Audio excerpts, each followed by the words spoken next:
আসসালামু আলাইকুম রহমাতুল্লাহ বরাকাতু। প্রিয় স্টুডেন্ট, আজকে আমরা শুরু করতেছি এমএস এক্সেল।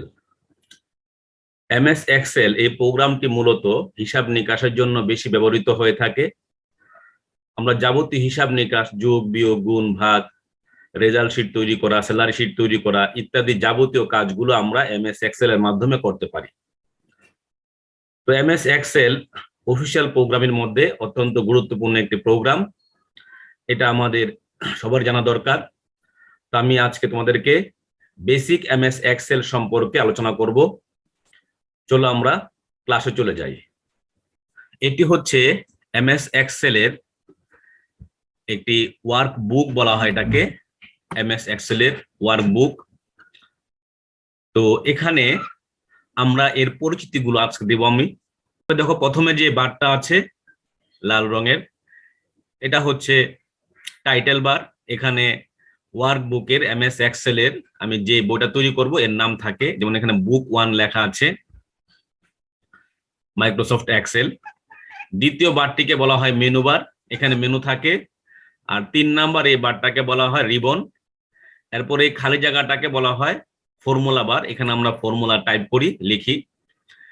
এরপরে তোমরা দেখতেছো যে A B C D E F G H দেওয়া আছে, এগুলো হচ্ছে কলাম বাটন। হ্যাঁ, আর 1 2 3 4 এগুলো হচ্ছে রো বাটন। এখানে দেখো, আর এই যে খালি অংশটা দেখতে পাচ্ছ, এখানে অনেকগুলো কলাম এবং রো এর সমন্বয়, এটা হচ্ছে শীট, এটা হচ্ছে ওয়ার্কশিট। আমরা এখানে কাজ করব। হ্যাঁ, তো এই যে এই শীটটার মধ্যে এই যে ওয়ার্কশিট, এখানে দেখো কিছু কলাম আছে, কিছু রো আছে। এগুলো হচ্ছে কলাম, এগুলো হচ্ছে কলাম। যে A column, B column, C column, D column, হ্যাঁ G column, I column, K column, এগুলো কলাম।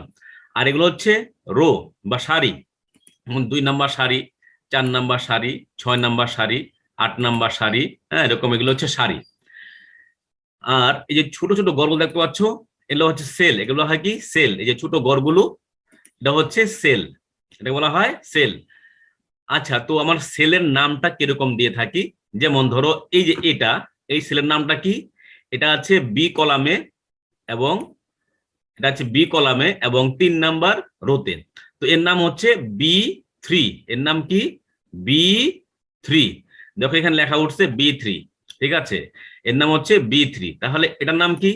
এটার নাম হচ্ছে ডি3। এটার নাম কি? এর নাম হচ্ছে সি6।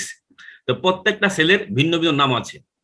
এই সেলের নাম কি? এই সেলের নাম হচ্ছে কে4, এটা হচ্ছে কে4। এভাবে প্রত্যেকটা সেলের নাম আছে। আমাদের নামগুলো জানতে হবে যে সেলগুলোর নাম কি। আমরা বুঝতে পারলাম যে এই সেলগুলোর নাম কি। আমরা দেখলাম তাহলে কি, এখানে এটা হচ্ছে কলাম, এগুলো হচ্ছে কলাম, এগুলো হচ্ছে সারি বা রো, আর এগুলো হচ্ছে সেল, এগুলো কি প্রত্যেকটা সেল। আচ্ছা, তো একটা ওয়ার্কশিটের মধ্যে কতগুলো কলাম এবং কতগুলো রো থাকে? দেখো আমি দেখাচ্ছি তোমাদেরকে, তোমরা একটু বাম পাশে খেয়াল করবা, যেখানে সংখ্যাগুলো লেখা আছে 1 2 3 লেখা আছে। আমি কিন্তু নিচে নামতেছি। হ্যাঁ, অনেক অনেক অনেক অনেক রো আছে, তাই না? অনেক রো আছে, হ্যাঁ অলরেডি কিন্তু 143 চলে গেছে। হ্যাঁ, আরো আরো আরো আরো রো আছে, অনেক রো আছে, হ্যাঁ অনেক রো আছে। দেখো অনেক রো আছে। তো কয়টা রো আছে জানার জন্য আমরা কি করব? রো কয়টা জানার জন্য আমরা কন্ট্রোল চেপে ডাউন অ্যারো কি চাপলাম, কন্ট্রোল চেপে ডাউন অ্যারো কি, লাস্ট রোতে চলে গেলাম, লাস্ট রোতে চলে গেলাম। ঠিক আছে, 10,48,576টা, 10,48,576টা রো আছে। ঠিক আছে, আবার প্রথমে আসতে হলে আমরা কন্ট্রোল চেপে আপ অ্যারো কি চাপবো, কন্ট্রোল চেপে আপ, আপ অ্যারো কি উপরের অ্যারো কি চাপলেই প্রথমে চলে আসলাম। তো একেবারে লাস্ট রোতে যেতে হলে কন্ট্রোল চেপে ডাউন অ্যারো কি, আর ফার্স্ট রোতে আসতে হলে কন্ট্রোল চেপে আপ অ্যারো কি। তাহলে চলে আসলাম আমরা। এই রো গুলো দেখলাম আমরা, 10 লক্ষের উপরে রো আছে। তো কলাম কতগুলো আছে? আমরা যদি এরকম তোমার এই রাইট অ্যারো কি চাপ দিই তাহলে কলাম যাবে। অনেক কলাম আছে, তাই না? অসংখ্য কলাম আছে, অনেক কলাম আছে, অনেক কলাম, অনেক কলাম। তা শেষে যাওয়ার জন্য কি করতে হবে? কন্ট্রোল চেপে রাইট অ্যারো কি, তাহলে আমরা শেষে চলে গেলাম। ঠিক আছে, কলামের নামগুলো এ বি সি ডি দেওয়া হয়। একেবারে লাস্টে চলে গেছি কিন্তু, আবার কন্ট্রোল চেপে লেফট অ্যারো কি, ফার্স্টে চলে আসলাম। কন্ট্রোল চেপে রাইট অ্যারো কি লাস্টে, কন্ট্রোল চেপে ফার্স্ট অ্যারো কি প্রথমে চলে আসলাম। এখন দেখো একটা ওয়ার্ক বুকের মধ্যে কয়টা শীট থাকে। এখানে দেখো, এখানে লেখা আছে শীট 1, নিচে দেখো নিচে শীট 1, তারপর লেখা আছে শীট 2, শীট 3, আরো কিন্তু বাড়ানো যাবে। আমি এখানে ক্লিক করলে আরো বেড়ে যাবে, যে বেড়ে গেল কিন্তু, আর একটা শীট 4 হয়ে গেল।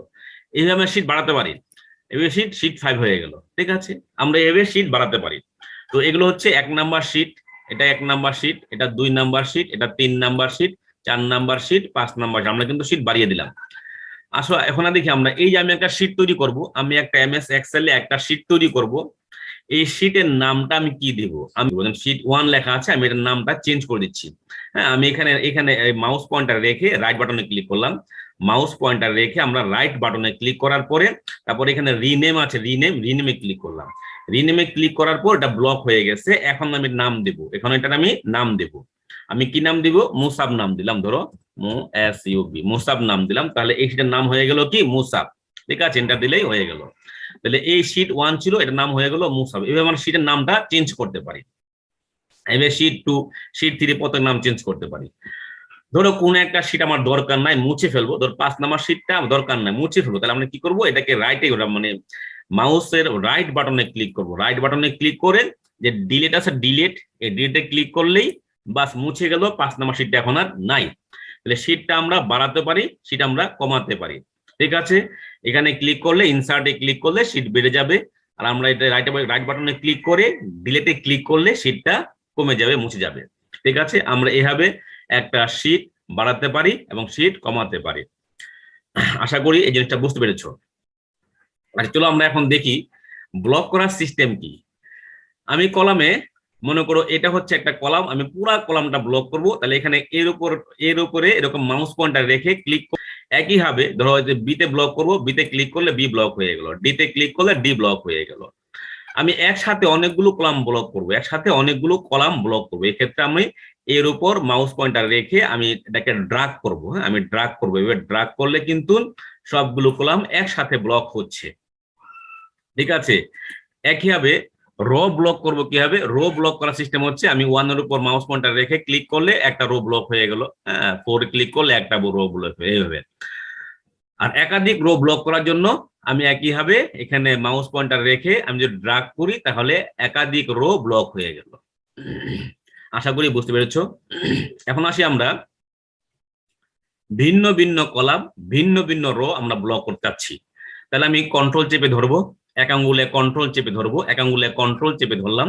ধরে আমি মনে করো এতে ক্লিক করলাম, এ ব্লক হয়ে গেল। আমি কিন্তু কন্ট্রোল ছাড়বো না, এক আঙ্গুলে কন্ট্রোল চেপে ধরে রেখেছি আমি।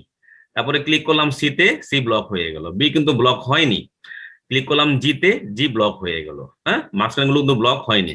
একবার কে তে ক্লিক করলে কে ব্লক হয়ে গেল, ও তে ক্লিক করলে ও ব্লক হয়ে গেল, এস এ ক্লিক করলে এস ব্লক হয়ে গেল। একই রো কে ব্লক করতে হলে আমি মনে করো 4 এ ক্লিক করলাম, 4 ব্লক হয়ে গেল।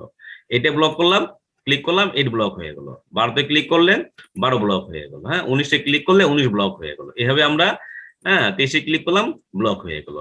এভাবে আমরা ভিন্ন ভিন্ন রো এবং কলামকে আমরা ব্লক করতে পারি। আশা করি বুঝতে পেরেছো। বাইরে ক্লিক করলে সবগুলো ব্লক উঠে যাবে। এখন আসি আমরা নির্দিষ্ট রেঞ্জ ব্লক করা, কিভাবে একটা নির্দিষ্ট এরিয়া ব্লক করব। ধরো আমি এখান থেকে শুরু করে, এর থেকে শুরু করে আমি এখানে ড্রাগ করতেছি, আমি ড্রাগ করতেছি কিন্তু, হ্যাঁ, ড্রাগ করে এভাবে আমি নির্দিষ্ট একটা এরিয়া ব্লক করলাম, নির্দিষ্ট একটা রেঞ্জ ব্লক করলাম। কিংবা আমি এখান থেকে শুরু করে আমি মাউস ড্রাগ করে আমি ব্লক করলাম। ঠিক আছে, এই কাজটা আমরা শিফট চেপে করতে পারি। আমি শিফট চেপে ধরলাম, শিফট চেপে আমি এই যে ডাউন এরো কি চাপলে ব্লক হইলো, আবার এখানে রাইট এরো কি চাপলে ব্লক হলো। এইভাবে ব্লক করা যায়, শিফট চেপে ধরে ব্লক করা যায়। আমরা শিফট চেপে ধরে ব্লক করতে পারি। এইভাবে নির্দিষ্ট রেঞ্জ ব্লক করলাম। ওকে, মনে করে এখান থেকে ক্লিক করে আমি শিফট চেপে ধরে ব্লক করলাম, উপরে ব্লক, নিচে ক্লিক করে নিচে না ডাউন এরো কি আপ এরো কি চাপলে এরকম ব্লক হয়ে যায়। ঠিক আছে, শিফট চেপে ধরে তো আমি রেঞ্জ ব্লক করা শিখলাম। এখন আসি, আমি যখন কাজ করব কোন একটা কলাম এবং রোকে ছোট বড় করতে হবে। এখন কিন্তু রো কলাম গুলো সমান আছে, আমি কোন একটা কলামকে কোন একটা রোকে ছোট বড় করতে হবে। সেই ক্ষেত্রে আমি কি করব? সেই ক্ষেত্রে ধরো এই কলামটাকে বড় করব। তাহলে এ এবং বি এর মাঝখানে দাগটা আছে, এখানে যখন আমি মাউস পয়েন্টার রাখবো এখানে প্লাস চিহ্ন মতো হয়ে যাবে। তখন চেপে ধরে আমি ড্রাগ করলে এটা বড় হয়, ছোট হয়, এই যে বড় হয়ে গেল। আবার এখানে চেপে ধরে ড্রাগ করলে ছোট হয়ে গেল। ঠিক আছে, এইভাবে একটা কলাম আমি ছোট বড় করতে পারি। একইভাবে একটা রোকে আমরা ছোট বড় করতে পারি। ধরো 4 এবং 5 এর মাঝখানে যদি আমি রাখি, সেল পয়েন্টার, তাহলে প্লাস চিহ্ন হয়ে গেল। এবার চেপে ধরে আমি এটাকে বড় করলাম, কিংবা আমি এটাকে চেপে ধরে এরকম ছোট করলাম। এইভাবে আমরা একটা রো এবং কলামকে ছোট বড় করতে পারি, আমি আমার ইচ্ছা মতো সাজিয়ে নিতে পারি। দেখো এমএস এক্সেলের সেলগুলো কিন্তু এক একটা ক্যালকুলেটর মতো কাজ করে। কিভাবে? আমি যখন কোন একটা সেলে যোগ বিয়োগ করব, অবশ্যই ইকুয়াল চিহ্ন দেওয়া লাগবে, সমান চিহ্ন দিয়ে কাজ করতে হয়। হ্যাঁ, সমান চিহ্ন দিলাম। সমান চিহ্ন দেওয়ার পরে যদি লিখলাম এখানে 8 যোগ, হ্যাঁ, আমরা 8 এর পরে কি দিব? যোগ চিহ্ন দিব, যোগ দিয়ে 7 দিলাম। তাহলে 8 এবং 7 যোগ করে এবার এন্টার দাও, 15 হয়ে গেল। দেখো প্রত্যেকটা সেল কিন্তু ক্যালকুলেটরের মতো কাজ করতেছে। তো ধরো আমি বিয়োগ করব, তাহলে ইকুয়াল চিহ্ন দিলাম, দিয়ে 9, তাহলে বিয়োগ 6 এন্টার দিলাম, তাহলে কত হলো? 3 হইলো। এইভাবে আমরা যোগ বিয়োগ গুণ ভাগ বিভিন্ন হিসাব নিকাশ আমরা কিন্তু সরাসরি করতে পারি। ইকুয়াল চিহ্ন দিলাম 9, তারপরে গুণের জন্য হবে কি স্টার চিহ্ন, গুণের জন্য হবে কি স্টার চিহ্ন, 9 গুণ 7, তাহলে কত হইলো? এখানে 63। স্টার চিহ্ন হবে, গুণের জন্য হবে স্টার চিহ্ন। আচ্ছা, ভাগ করব, তাহলে ইকুয়াল দিয়ে 10, ভাগের জন্য হবে এই স্লেশ চিহ্নটা, ভাগের জন্য হবে স্লেশ চিহ্ন, 2 দিলাম, তাহলে কত হয়? তাহলে হচ্ছে 5। ঠিক আছে, এইভাবে আমরা সরাসরি যোগ বিয়োগ করতে পারি। ঠিক আছে, সরাসরি আমরা যোগ বিয়োগ বা হিসাব নিকাশ আমরা করতে পারি। এমএস এক্সেল এর আজকে আমি শুধু প্রাথমিক ধারণাটুকু দিলাম। আগামী ক্লাসগুলোতে আমরা এমএস এক্সেল সম্পর্কে বিস্তারিত আলোচনা করব। হ্যাঁ, এমএস এক্সেল আসলে গুরুত্বপূর্ণ একটি প্রোগ্রাম, এখানে হিসাব নিকাশের জন্য অত্যন্ত গুরুত্বপূর্ণ একটি প্রোগ্রাম। আশা করি সবাই সাথে থাকবা। এই পর্যন্তই, সবাই ভালো থাকো, সুস্থ থাকো, আল্লাহ হাফেজ।